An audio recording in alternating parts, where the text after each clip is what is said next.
صباح الخير، ازيكم؟ عاملين ايه؟ رجعت لكم فلوج جديد. معلش اتاخرت عليكم المره دي، بس والله كنت تعبانه جدا وبصراحه ما كانش جاي نفسي اصلا اعمل اي حاجه خالص، بس مش مشكله. يلا بينا نبدا الفلوج النهارده. قبل ما نبدا الفلوج ما تنسوش تعملوا لايك وشير سبسكرايب للقناه وتفعلوا زر الجرس عشان يوصلكم كل فيديو جديد انزله. يلا بينا نبدا الفلوج النهارده. اول حاجه طبعا دخلت على الحمام، غسلت وشي وكده يعني وظبطت دنيتي ماشي. و بعد كده بقى دخلت عملت شاي وجبت بسكوت كده. انا عاده ما بعملش كده كل يوم، ما بفطرش، بس في اليوم دوت كنت جايباه من بالليل ففطرت بيه يعني وكده. اكلت يعني قبل ما امشي بسكوت وشاي، ما كملتش بصراحه كوبايه الشاي. بس يوميها بقى انا ما كنتش متغديه، يعني قبلها يعني اليوم الاول ما كنتش متغديه في البيت، فقلت افطر اي حاجه. طبعا اختي كانت قاعده، لقيتها قاعده كده يعني مكفيه الكافيه دي، كان عندها بتظبط حاجات يعني في الكليه، وبصراحه بيعملوا كميه حاجات متعبه بشكل غريب يعني. قلت اوريها لكم، عقبالي يا رب لما تعبت ده يعني. هنا بقى كنا في المدرسه انا وبنات صحابتي، بس حطيت قلبي كده عشان كان وشنا باين، هي كده كده مخبيه وشها يعني، وشها ما كانش باين قوي. وجيت من المدرسه يا جماعه وجبت العصير ده وانا جايه. بصراحه النهارده اليوم كان متعب جدا وشاق جدا ومقرف جدا. بصوا كل حاجه في الدنيا الحمد لله يعني، بس مش مشكله، ندخل بقى نشوف اللي ورانا. في اليوم ده احنا كنا استلمنا التابلت بتاعنا، واخيرا بصراحه انا خايفه منه جدا التابلت دوت، مش مرتاحه تماما. بس اخويا هو اللي كان بيفتحه يعني، وصمم يفتحه فخليته هو يفتحه. بصراحه يا جماعه التابلت جميل جدا، بس انا مش مرتاحه له خالص ومش حباه. بابا واخويا هم اللي فتحوه كمان يعني، انا ما اكتشفتش والله اي حاجه جوه، انا كنت قاعده بتفرج وبصور بس مش اكتر. حتى هم اللي ايديهم بصوا، هم شافوا كل حاجه، هم كمان اللي كانوا رايحين مستلمين من المدرسه. اقعد بقى اكل يعني، انا بجد بصراحه كنت جعانه جدا. وبعد كده بقى نشوف ايه اللي ورانا. بصوا بقى، تعالوا نجيب اقلام ماشي، ناخد دول. و بصوا في شويه ورق كده، بصراحه انا مش قادره اعمل حاجه دلوقتي، اخلص مذاكره الاول وبعد كده ابقى اجي انظم الحته دي يعني. بصوا الشنطه دي اللي كنت رايحه بيها الدرس امبارح فيها كتب، انا ناقص بس اخد الكشكول ده، هلم الحاجه علشان احطها كلها، اخدها معايا بره. هاخد الستيكنس دي كمان. شفتوا الدنيا مبهدله ازاي؟ بجد مش قادره اعمل اي حاجه دلوقتي خالص. اهو بقى مكاننا.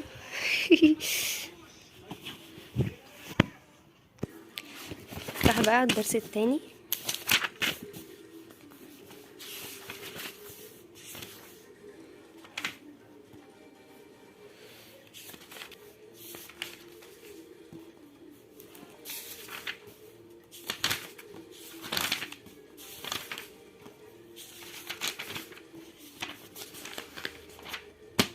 هو ده.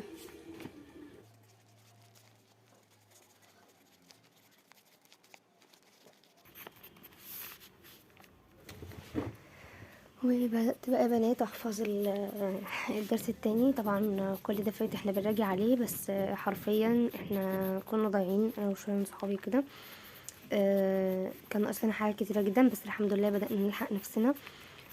عدت عليا بصراحه فتره ما كنتش جاي نفسي اعمل فيها اي حاجه تماما بصراحه يعني، مش جاي نفسي اعمل اي حاجه. قليل جدا لما كنت بذاكر يعني، لما كانت يعني لما كان حد بيضغط عليا قوي. فالحمد لله يعني. بس غلط ان انا عملته، ان انا كانت نفسيتي مش كويسه والدنيا مش مظبطه معايا وما ذاكرتش. بالعكس ده احنا يعني بنصحكم يعني محدش يعمل زيي. لو انتوا مخنوقين او فيكم حاجه او كده، توهوا بالمذاكره. انا ما كنتش بجد اعرف كده، توهوا بالمذاكره، انسوا بالمذاكره، لكن ما تسيبوش المذاكره عشان انتوا مخنوقين بجد يعني. انا كان نفسي اقول كان نفسي اقول لنفسي كده، بس مش مشكله.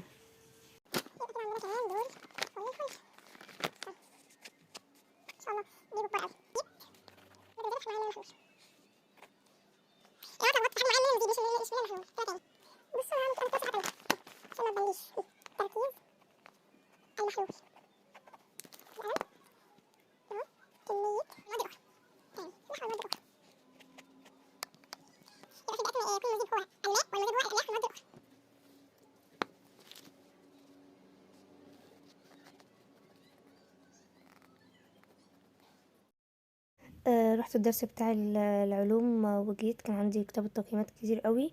ما كنتش عامله غير كام تقييم بس اصلا من كل المواد، فقعدت اكتب التقييمات.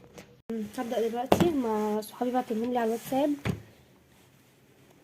اول حاجه هبدا اعملها هنقلهم. ماشي، بسم الله الرحمن الرحيم.